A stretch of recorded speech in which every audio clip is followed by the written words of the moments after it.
नमस्कार साथीहरू। आज हामी अहिलेको चुनावी माहौल कस्तो छ, के भइरहेको छ र अब के हुन सक्छ भन्ने विषयमा छोटकरीमा कुरा गर्दैछौँ। अहिले देशभर चुनावी सरगर्मी निकै बढेको छ। गाउँ टोलमा राजनीतिक छलफल सुरु भइसकेको छ। पार्टीहरू आफ्ना उम्मेदवार सार्वजनिक गर्ने, घर दैलो कार्यक्रम गर्ने, सभा समितिहरू गर्ने काममा व्यस्त देखिन्छन्। सामाजिक सञ्जालदेखि चिया पसलसम्म चुनावकै कुरा चलिरहेको छ। यसपटक मतदाताहरू पहिलेभन्दा अलि सचेत देखिन्छन्। को राम्रो भाषण गर्छ भन्दा पनि कसले काम गर्न सक्छ भन्ने कुरामा धेरैले ध्यान दिन थालेका छन्। शिक्षा, स्वास्थ्य, रोजगारी, सडक, खानेपानी जस्ता आधारभूत मुद्दा धेरैको प्राथमिकतामा परेका छन्। अर्को कुरा, युवाहरूको चासो पनि यसपालि अलि बढेको देखिन्छ।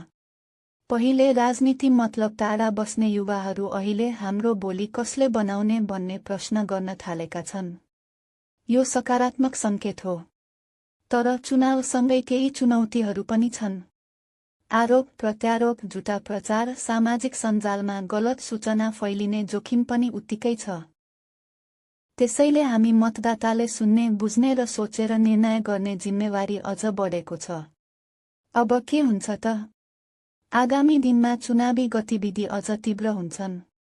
भाषणहरू चर्का हुन्छन्, वाचा धेरै सुनिन्छन्।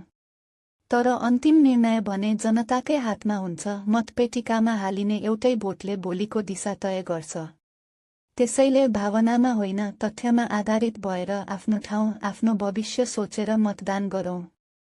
लोकतन्त्र बलियो बनाउने सबैभन्दा ठूलो शक्ति बनेकै सचेत नागरिक हो। जेम्स र पुराना नेताबीचको चुनावी भिडन्त कस्तो होला? अहिलेको चुनावी माहौल हेर्दा यो चुनाव पुरानै शैलीको मात्र छैन। यो चुनाव भनेको सोचको चुनाव जस्तो देखिन थालेको छ। एकातिर वर्षौंदेखि राजनीति गर्दै आएका अनुभवी तर आलोचना खेपिरहेका पुराना नेताहरू छन्। अर्कोतिर मोबाइल, इन्टरनेट र विश्वसँग जोडिएर हुर्किएको जेन्ज पुस्ता छ। जेन्जले अब भाषण मात्रै सुन्न चाहदैन। उनीहरू प्रश्न गर्छन्, काम कहाँ छ? भ्रष्टाचार किन अझै छ? हाम्रो भविष्य किन विदेशमै खोज्नुपर्छ? यो पुस्ता टिकटक, युट्युब, फेसबुकबाट राजनीति बुझ्छ। उनीहरू फ्याक्ट चेक गर्छन्, कम्पेयर गर्छन् अनि सिधै नेतासँग प्रश्न सोध्छन्। पहिले जस्तो नेताले भनेकै ठिक भन्ने मानसिकता अब कम हुँदै गएको छ। जेन्स र पुराना नेताबीचको चुनावी भिडन्त कस्तो होला? अहिलेको चुनावी माहौल हेर्दा यो चुनाव पुरानै शैलीको मात्र छैन। यो चुनाव भनेको सोचको चुनाव जस्तो देखिन थालेको छ। एकातिर वर्षौंदेखि राजनीति गर्दै आएका अनुभवी तर आलोचना खेपिरहेका पुराना नेताहरू छन्। अर्कोतिर मोबाइल, इन्टरनेट र विश्वसँग जोडिएर हुर्किएको जेन्स पुस्ता छ। जेन्सले अब भाषण मात्रै सुन्न चाहदैन। उनीहरू प्रश्न गर्छन्, काम कहाँ छ? भ्रष्टाचार किन अझै छ? हाम्रो भविष्य किन विदेशमै खोज्नुपर्छ?